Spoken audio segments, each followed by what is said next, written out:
Bueno chicos, buenas tardes. Vamos a continuar un poquito con el tratamiento de los parámetros Y. Recuerden que lo último que hicimos fue calcular los parámetros Z de un cuadripolo pi. Recordemos que el cuadripolo pi estaba asociado directamente a los parámetros Y, que era lo que habíamos visto. Si nos piden los parámetros Z de un cuadripolo Y, lo más posible es que nos cueste un poco, ¿sí? Nos cueste un poco porque justamente los parámetros Y están relacionados con el cuadripolo pi, por lo tanto los cuadripolos Z van a estar más relacionados con el T. A veces es más razonable justamente calcular los parámetros que están más asociados con una estructura circuital, en este caso un circuito pi con los parámetros Y, y luego ver la forma de llegar a esos parámetros a partir de los parámetros de la transformación de parámetros. La matriz de parámetros Y de un cuadripolo pi, ¿sí? De la forma que vemos ahí arriba, IA, IB e IC.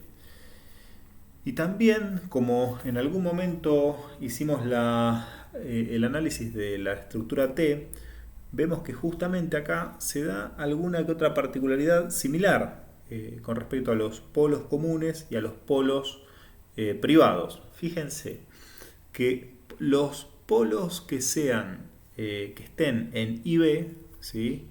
En IB, seguramente van a estar también en I11, es decir, los que estén en I12, ¿sí? Los que estén en I12 seguro van a estar en I11, ¿sí? Siempre, cualquier polo que tenga en I12 o I21, en el caso que sea pasiva, siempre esos polos van a estar presentes en I11. Lo mismo va a pasar con I22. Fíjense, IB siempre es parte de I22, ¿sí? De la misma forma que siempre es parte de I21. Y es posible que tanto I11 como I22 tenga polos privados, ¿sí? Este análisis ya lo habíamos hecho para el circuito T y pasaba exactamente lo mismo respecto a Z11, Z22 con respecto a Z121 y Z21, ¿sí? Muy atentos a eso. Eso ahora tal vez durante el análisis no sea muy útil, pero a la hora de sintetizar sí es importante. Sí son cosas importantes que vamos a tener que tener en mente, ¿sí?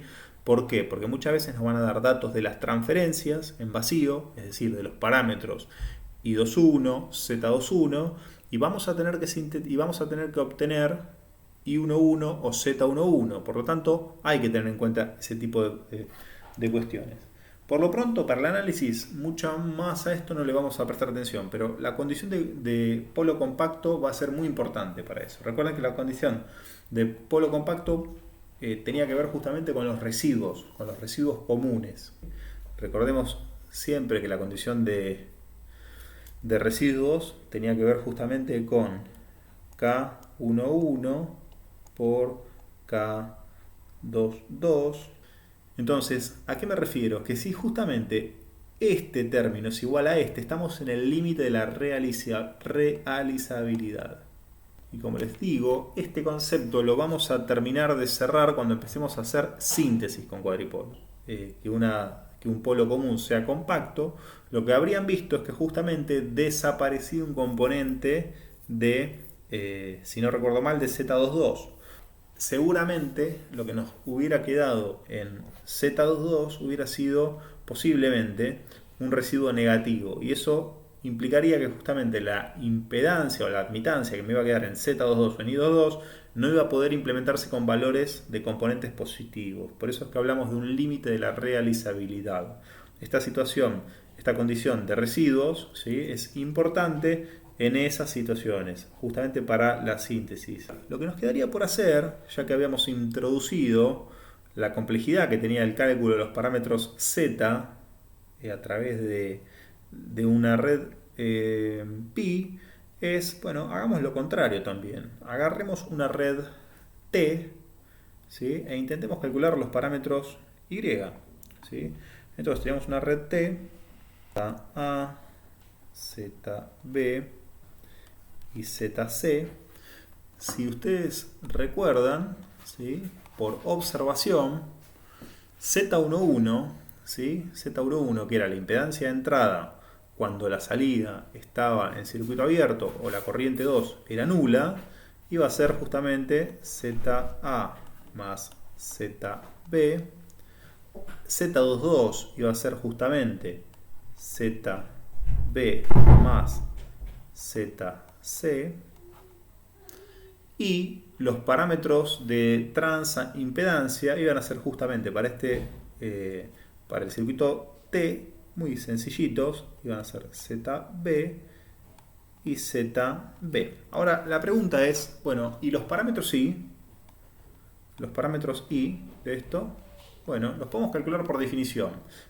Cualquiera de ustedes que me haya prestado atención a lo que yo les haya dicho, ¿sí? Dirían, bueno, los parámetros I posiblemente los pueda calcular de forma muy sencillita como los parámetros Z estos, que los obtengo por observación, como la inversa de esa matriz. Y eso estaría muy correcto. Eso sería un poco el mensaje que yo quiero dar. Pero vamos a, dado que esto son clases introductorias, vamos a intentar ver la complejidad que tiene esto, ¿sí? Entonces vamos a ver el I11 por definición. El I11 por definición, si recuerdan, siempre que ustedes piensen, bueno, me tengo que acordar los parámetros de memoria, la verdad que no, lo que te tenés que acordar siempre es el modelo lineal. Y el modelo lineal va a ser I es igual a Y por B, ¿sí? Ese es el modelo lineal que no te puedes olvidar nunca, que es básicamente la idea eso, ¿sí? Por lo tanto, si no te olvidas de esto, vas a poder seguramente llegar fácilmente. No sé por qué me queda ese residuo en el lápiz. Les pido disculpas. A mí me molesta un poco verlo, pero no tengo forma de hacer que se aminore. Es decir, llega un punto donde como que se queda trabado el lápiz y lo siento mucho, pero a veces tengo que meterle el dedito. Entonces, ¿qué podemos conocer a partir de acá? Y que I1 va a ser igual a ¿qué cosa? A I11 por B1 más I12 por B2 y que I2 va a ser igual a I21 por B1 más I22 por B2. Esto, seguramente si te acordás esto, que no es muy difícil, podés llegar a desentrañar esa ecuación matricial. Y a partir de esto es justamente lo que te va a dar la pista para no olvidarte nunca los parámetros, ¿sí? Entonces fíjate, los parámetros ¿cómo los puedes hacer? Bueno, el primero de los parámetros es superposición. Y 1 va a tener sentido solamente cuando nuestra otra variable independiente, B2, ¿sí?, se anule. Por lo tanto, ya sabemos que la condición de medición de I1 es va a ser I1 sobre B1 para B2 igual a 0, ¿sí? Por lo tanto, sabiendo esta definición, ya el resto se hace muy sencillito, porque básicamente lo único que voy a tener que hacer es analizar este circuito, ¿sí? Y analizar este circuito, vamos a ver que no es tan complicado tampoco. Entonces, B2 igual a 0 implica hacer esto, básicamente, ¿no? Poner un corto ahí. Eso va a forzar que B2 sea igual a 0. Y lo que me piden es la admitancia de entrada. Bueno, la admitancia de entrada, fíjense que está bastante sencilla, ¿sí? Nada más que va a ser laboriosa, como no podía ser de otra manera. A ver, piqui. No encontraba el punterito, a veces me complica encontrar el punterito. Volvemos a la tinta negra. Entonces, ¿cómo va a ser esa admitancia de entrada? Bueno, fíjense que es bastante sencilla. En el sentido de que justamente va a ser ZA, ¿sí?, en paralelo, ZA sumada a ZB en paralelo a ZC, ¿sí? Así de sencilla. Esto va a ser la impedancia, por lo tanto va a ser 1 sobre esto, ¿ok? 1 sobre esto. Es decir, así de sencilla es. Ya vemos que justamente cuando empezamos a distribuir, acá vamos a tener justamente ZA más ZB por ZC sobre ZB más ZC. Y bueno, el trabajo algebraico de esto obviamente no es nada complicado, pero es laborioso, ¿sí? Y ya vemos que eso va a quedar muy enroscado, ¿sí? Pero es muy sencillita de observar. Vamos a ver, I22 un poco es muy parecida, I22. Siempre por lo general cuando se trata de redes de este tipo muy sencillitas son relativamente parecidas, cambiarán algún componente circuital por otro, pero son muy sencillas. Miren, entonces este va a ser I2 sobre B2, pero para la condición de B1 igual a 0. ¿Cómo me doy cuenta de esto? No me lo acuerdo de memoria. Fíjense, lo que hago es, tengo que necesariamente para definir I2,2, tengo que anular todo el resto de la otra variable independiente, es decir, anular B1, y me va a quedar simplemente expresado I2,2 como I2 sobre B2, ¿sí? Para la condición de que I1 es igual a 0. ¿Sí? Es muy sencillo, es la admitancia de acá, es la admitancia vista desde acá, desde el puerto 2, cuando acá tengo un corto. ¿Sí? Y fíjense que es lo mismo, es ZC, un 4 porque me confundí con eso, vamos a borrarlo. ZC, ¿sí? ZC más Z en paralelo a ZB. ¿Ok?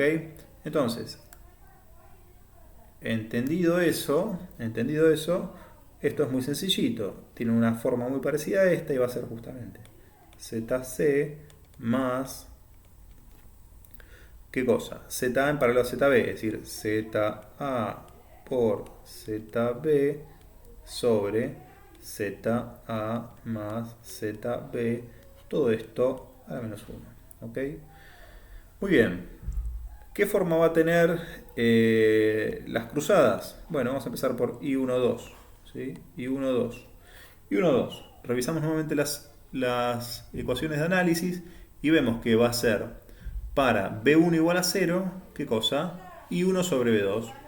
I1 sobre B2 para B1 igual a 0. ¿Ok? Muy bien. I1 sobre B2. ¿Qué me están pidiendo? Es decir, condición de medición, B1 nula, lo hacemos de esta forma, y tengo que calcular I1, que es esta corriente definida con este sentido, ¿sí? Sobre esta tensión. ¿Sí? Fíjense que es un poquito más complicada, pero lo que tendría que hacer es justamente plantear, si quiere, hay muchas formas de hacerlo, ¿no? Pero fíjense que podríamos poner esta corriente con esta corriente, con esta corriente por esta impedancia tendríamos esta tensión, y esta tensión va a ser justamente, podría pensarse como un divisor de tensiones de B2 a el divisor de ZC con este equivalente, ¿sí? También podríamos pensar como que justamente podríamos poner también I2, si plantea un divisor de corrientes, ¿sí? Podríamos poner esta corriente como un divisor de corrientes entre I2, ¿sí? Y la corriente que circula por esta rama. Es decir, hay muchas formas de hacerlo. Pero cualquiera de las que vayamos a hacer seguramente nos debería llevar a un lugar razonable. ¿Sí? Entonces, si les parece, vamos a pensar que lo primero vamos a pensar en un divisor de la primera que dijimos, ¿no? Si les parece, vamos a pensar en que B2, ¿sí? Vamos a pensar en que I1 por ZA, ¿sí? Va a ser igual, I1 por ZA va a ser igual a esa partecita de la tensión que la podemos llamar Bx, ¿sí? I1 por ZA va a ser igual a Bx. Y también vamos a decir que B2 por ZA en paralelo a ZB sobre ZA en paralelo a ZB más ZC va a ser igual a Bx. ¿Ok? Por lo tanto, reemplazando una en otra, ¿sí? Reemplazando una en otra, podemos decir que justamente I1 va a ser igual a Bx sobre, uy, se me acabó el papel, ZA. ¿Ok? Por lo tanto, I1 va a ser igual a B2 por ZA en paralelo a ZB sobre ZA en paralelo a ZB más ZC por 1 sobre ZA. ¿Ok? Muy bien. Página nueva al final. Muy bien. Entonces, si seguimos operando con esto, vamos a encontrar que I1 sobre B2, que es lo que necesitamos, va a ser igual a... Uy, ¿cuántos acá se me hicieron? Piqui. Si se destraba. Bueno, acá podríamos empezar a poner ZA por ZB, ZA por ZB sobre ZA más ZB sobre ZA por ZB, pero sobre ZA más ZB más ZC por 1 sobre ZA. Este ZA lo puedo perder con este. Y acá me estaría quedando ZB sobre ZA más ZB por ZA por ZB. Acá podríamos sacar divisor común ZA más ZB para cancelarlo con esto, y nos quedaría más ZA más ZB por ZC, ¿sí? Y como ven, esto llegamos rápidamente a que justamente I12 va a ser ZB sobre ZB más ZC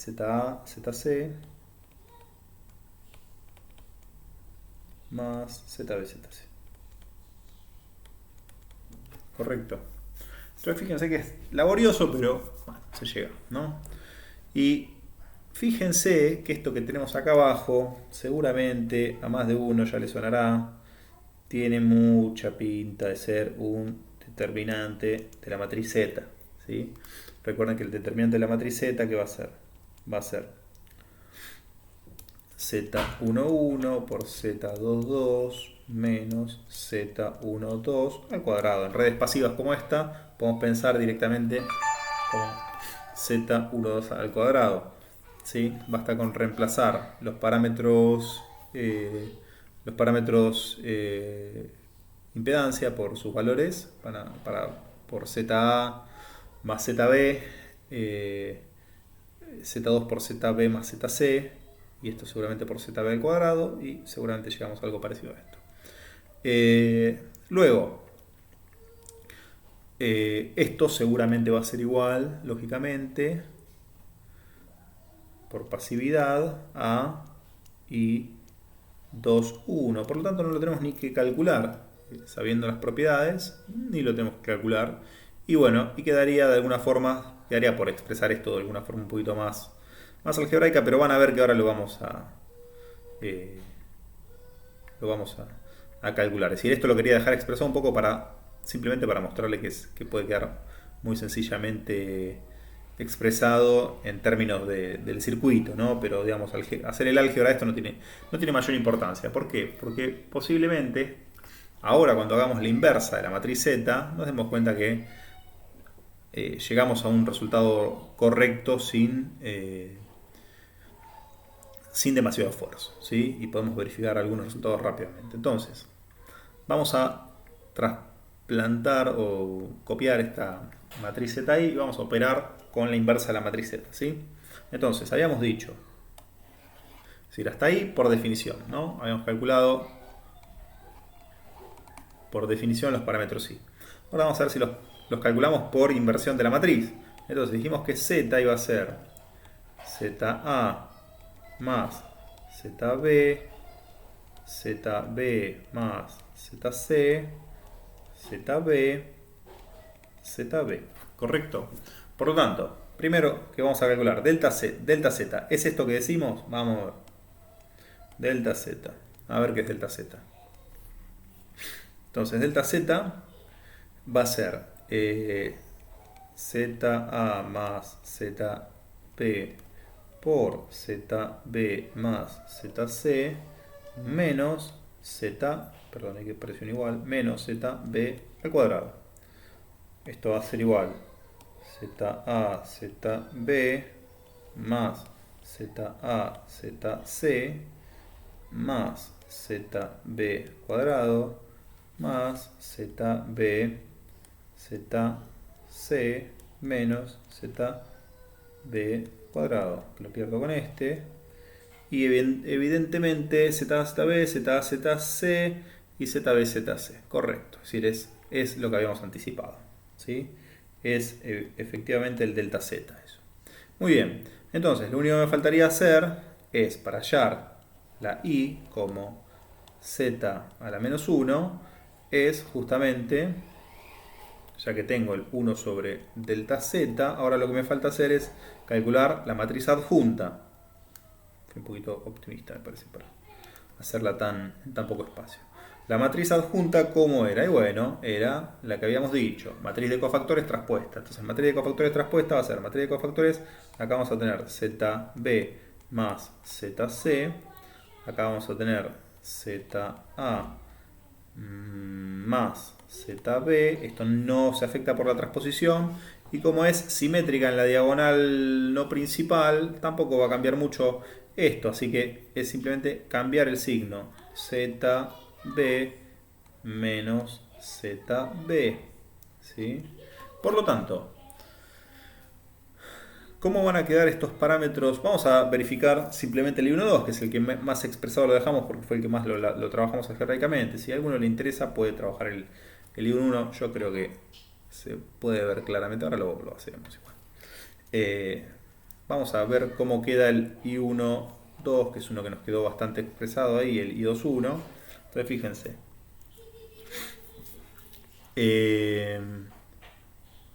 Por lo pronto, no nos habremos equivocado algún signo, porque evidentemente tiene que llevar el signo negativo, y seguramente nos confundimos algún signo por cometer algún error en el sentido de las corrientes y de las tensiones. Entonces fíjense, I1 se mide así, claro, se mide así y esto genera una diferencia de potencial así, ¿ok? Sí, fíjense que evidentemente erramos en el análisis del circuito, por eso es que erramos en algo importante de la tensión, es decir, P2 con este sentido va a tener que ser justamente igual a menos Bx, ¿sí? Por lo tanto, esto nos da todo el sentido para que esto sea menos, ¿sí? Esto sea un menos, menos, ¿ok? Espero que esto lo entiendan, que justamente esto es Bx, es decir, Bx con este sentido de circulación de I1 genera este sentido de caída, ¿ok? Por lo tanto, el divisor de tensión lo tengo que plantear con la polaridad adecuada para que justamente el parámetro tenga ese sentido. Entonces, nos damos cuenta rápido del signo porque van a ver que en los parámetros I el signo es algo que nos delata inmediatamente. Por lo tanto, no, es decir, el hecho de olvidar nos llega muy tempranito el alerta. Entonces, de esta forma lo que podemos ver es que justamente va a ser menos ZB sobre el determinante. Y fíjense que es justamente lo que habíamos obtenido ahí arriba, ¿sí? Menos ZB sobre el determinante. Si quieren ver el I1.1, por ejemplo, ZB más ZC, vamos a ver si eso es así. Acá habíamos dicho que iba a ser ZA más ZB en paralelo a ZC, todo invertido. Venga, vamos a hacerlo. ¿Tenemos lugar por ahí? No, vamos a hacerlo abajo. Una página nueva al final.